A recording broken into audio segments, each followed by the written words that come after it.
There was once a very special TV show called Soul Train that changed everything. No other show in America ever had such a big effect on how people thought about music and dancing. But then, in 2006, the show suddenly stopped and never came back. Nobody really knew why it ended so quickly, except that there was one last episode that was filmed but never shown on TV. This is the story of what happened. Let me tell you about a man named Don Cornelius, who was born in 1936 in Chicago. When he was growing up, black people and white people had to live separately because of unfair laws.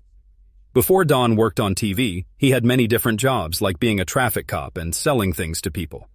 In 1966, he went to school to learn about TV and radio, and soon got a job at a TV station in Chicago as a news reporter. While working at the TV station, Don had a great idea. He wanted to make a music show just for black people because there weren't any shows like that on TV. He called his show Soul Train, and it first aired on August 17, 1970 in Chicago. The show had live music, dancing, and local singers performing. People loved it right away. Just over a year later, on October 2, 1971, Soul Train started showing on TV stations all across the country. Big companies like Sears and Johnson Products gave money to help the show keep going. The show had amazing music, colorful clothes, and really cool dance moves that made everyone want to watch. During the best years of Soul Train, all the most famous singers came on the show. James Brown, Aretha Franklin, Marvin Gaye, Michael Jackson, and the Jackson 5 all performed on the show. Later, other stars like LL Cool J and Mary J. Blige also appeared. But it wasn't just about the singers. The show also helped dancers become famous. Some dancers like Rosie Perez and Jody Watley became well known because of Soul Train. There was even a dancer named Jeffrey Daniel who taught Michael Jackson how to do the moonwalk dance. One of the most famous parts of Soul Train was called the Soul Train line. This was when all the dancers would make two lines facing each other, and then people would take turns dancing down the middle while everyone watched. Each person would show off their own special dance moves. It was like a dance contest where everyone got to be the star. Soul Train was more than just entertainment. It was a place where black people could see themselves on TV looking good and having fun. For people watching at home, it became something they looked forward to every week. For the people who got to dance on the show, it could change their whole life and make them famous. Don Cornelius wasn't just the host of the show. He was also the boss who decided everything that happened on Soul Train. He was in charge of what music was played, what the dancers wore, and how the whole show looked. Don was always very calm and serious, which made Soul Train different from other music shows. He believed that TV should be for everyone, not just white people, and that black culture should be shown in a good way. For more than 30 years, Soul Train made over 1,000 episodes. It became the longest-running music show on TV ever.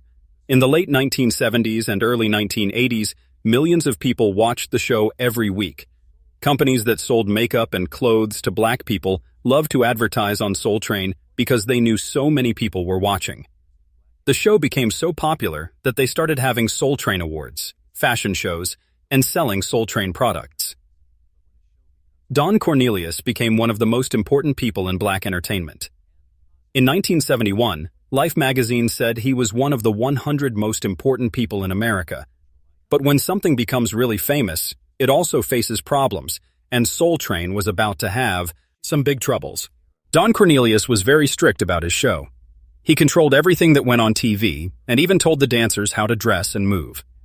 Rosie Perez, who danced on the show for several years, remembered that Don didn't allow dancers to do moves that were too suggestive or that didn't fit with what he thought the show should look like. Once, she was told to change how she danced because Don thought it didn't match the show's style. Many dancers who performed on Soul Train never got paid any money for being on the show. They thought that just being on national TV was payment enough because it could make them famous. But later, some of these dancers felt like they had been used because the show made money from their dancing and creativity. But they got nothing. The biggest problem came when hip-hop music started getting really popular in the late 1980s. Don Cornelius didn't like hip-hop music. He thought it showed bad things about black people, like violence and bad language. In 1992, he said that he didn't want his show to play music that didn't represent anything positive. This made a lot of people angry. Many musicians and people in the music business said that Don was old-fashioned and didn't understand what young people liked. New shows like Yo MTV Raps and Rap City on BET started playing hip-hop music that Soul Train wouldn't play. Famous rappers like Tupac, Nas, and Snoop Dogg almost never appeared on Soul Train, so young people started watching other shows instead. Because Soul Train wasn't playing the music that young people wanted to hear, fewer and fewer people started watching. In the early 1980s, over 4 million people watched the show every week, but by the early 2000s, only about 2 million people were watching. TV stations started moving Soul Train to worse time slots or replacing it with newer shows. In 1993, Don Cornelius decided to stop being the host of Soul Train after 23 years. New hosts like Maestro Clark, Shamar Moore, and Dorian Gregory took over, but none of them had the same special feeling that Don had brought to the show. They tried to make the show better by changing the stage, getting new hosts, and inviting more hip-hop artists, but nothing really worked.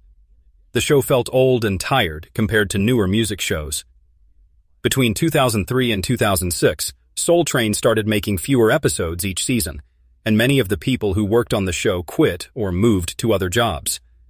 It cost a lot of money to make the show, but not enough people were watching, so the people who paid for the show started wondering if it was worth it. Don Cornelius stopped going to public events and rarely talked to reporters anymore. The show that had once made him famous and proud now seemed like something from the past. Soul Train kept airing every week, but it wasn't important anymore. New singers didn't want to perform on it, new dancers didn't stay long, and the show felt stuck in the past. Then in 2006, something happened during the filming of what would be the last episode ever, and after that, Soul Train never came back. In March 2006, Soul Train was supposed to film just another regular episode in Los Angeles. On paper, it looked like any other day of filming, but people who were there said that everything felt wrong from the beginning. The crew had been changed at the last minute, the list of guests was messed up, and the people in charge didn't seem to know what they were doing.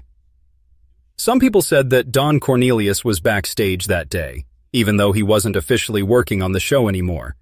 People who had worked with him for a long time said he was clearly unhappy with how the show had changed from what he originally created. The episode was supposed to feature a young hip-hop artist, but everything started almost an hour late because the artist's managers were arguing with the TV crew about something. A person who used to work on the show said that the performance had things in it that crossed the line of what Soul Train had always stood for. The dancing, costumes, and visuals were too provocative and didn't match the family-friendly image that Don had always wanted for his show. The situation got so bad that Don Cornelius reportedly told everyone to stop filming and called an emergency meeting with the companies that helped put Soul Train on TV stations across the country. One of the major companies, Tribune Entertainment, decided to stop working with Soul Train shortly after this meeting. Without this company's help, Soul Train couldn't continue broadcasting to TV stations across America. Within 3 weeks of that filming day, more than 40% of the local TV stations that showed Soul Train stopped airing the show. No official announcement was ever made about the show ending, but people in the TV business understood that this was effectively the final episode. The Soul Train website stopped being updated, TV networks put other shows in Soul Train's time slot, and the production schedule was canceled forever. Soon after, several news reports started talking about this buried episode as the main reason why Soul Train ended. Even though the episode was never shown on TV, some footage from that day still exists with former staff members. Fans on social media started calling it a cursed performance and discussing what might have happened that day. This controversial episode didn't just mess up one day of filming. It marked the quiet end of one of the most famous TV shows in American history. But the consequences of that day went beyond just the show going off the air. It damaged the El Solis y legacy that Don Cornelius had spent his whole life building.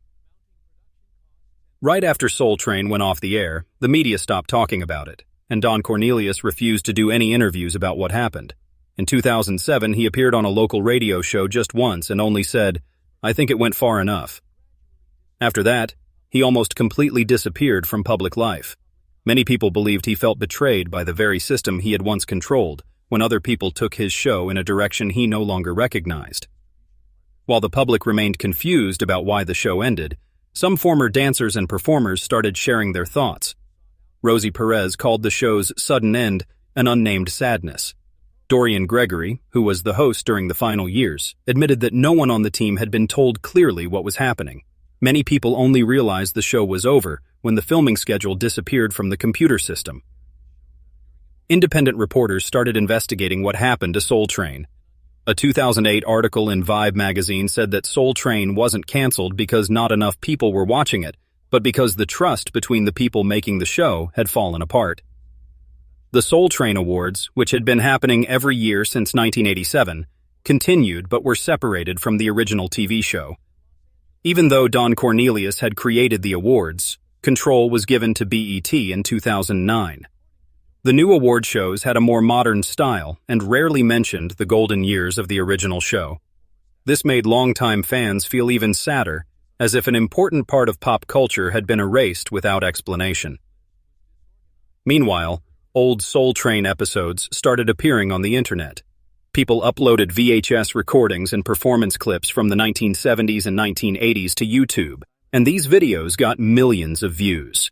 A new group of fans emerged, mostly young people who had never watched the original show but were attracted to its music, fashion, and classic performance style. However, the final years and the turbulent 2000s remained largely unspoken about. What stood out was the series of personal problems that followed Don Cornelius after the show ended. In 2008, he was arrested for domestic violence, though he didn't go to jail. In 2012, Don Cornelius died by suicide at his home in Los Angeles, leaving behind many unanswered questions. The Los Angeles Times wrote in a memorial piece that even though he was a pioneer who broke new ground, Cornelius left the main stage in the quietest way possible. After his death, TV historians began looking at the entire journey of Soul Train again. Some called it a fragmented legacy, while others believed the show had done what it was supposed to do historically, and its quiet ending was just the natural way things decline. But what remained undeniable was that the 2006 broadcast shutdown was still surrounded by unresolved mysteries.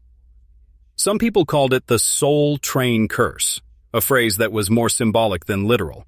But when looking at what happened to the people who had been part of the show for a long time, from dancers to its founder, the sense of an uneasy ending feels real. The emotional pain, more than any financial loss, was what many former staff members still carried heavily. Even though it ended quietly, the legacy of Soul Train continues to shape culture both artistically and in collective memory. And it is these unfinished pieces that have led to efforts to preserve its legacy in new forms. Nearly 20 years after it disappeared from television, Soul Train has not been forgotten. Instead of being left in the past, the show has become the subject of revival in many different ways, from documentaries and TV dramas to museum exhibitions. Each of these works confirms one thing: the influence of Soul Train still beats through popular culture, especially within the African American community. In 2019, BET announced its first full-length biographical TV series about Don Cornelius's life called American Soul, starring Cinqua Walls as Cornelius. The series showed the show's early days during a turbulent time in American society.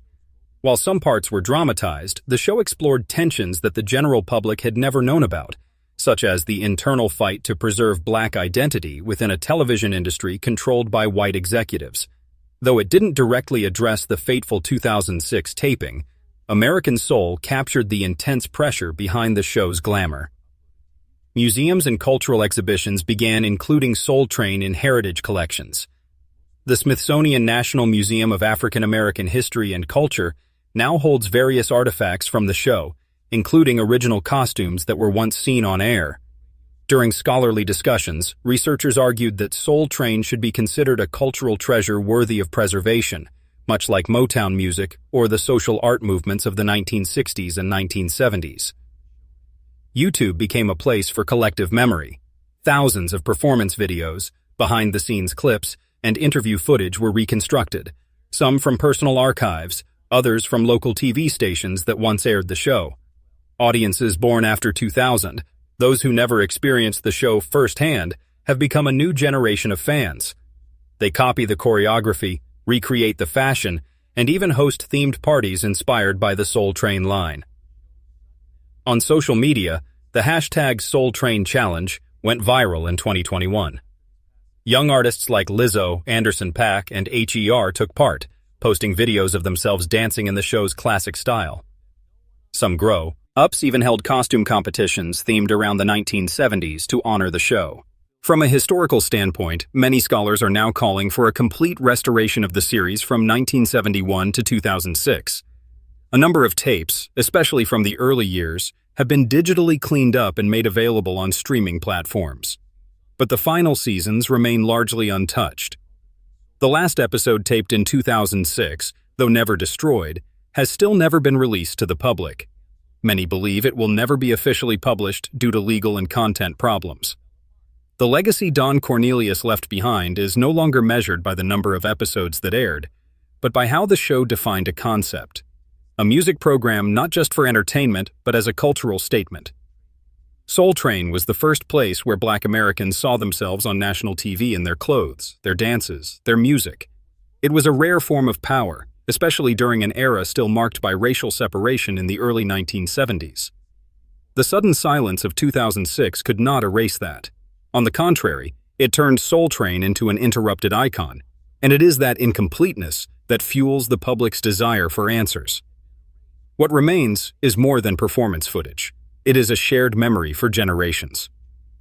Those who danced to Curtis Mayfield, sat in front of the TV on Saturday afternoons, and believed there was a place on screen where Black dreams were allowed to exist. Though Soul Train ended nearly 20 years ago, the values it left behind remain vivid in memory and popular culture. The unaired episode may forever stay in the shadows, but the light Don Cornelius ignited continues to spread.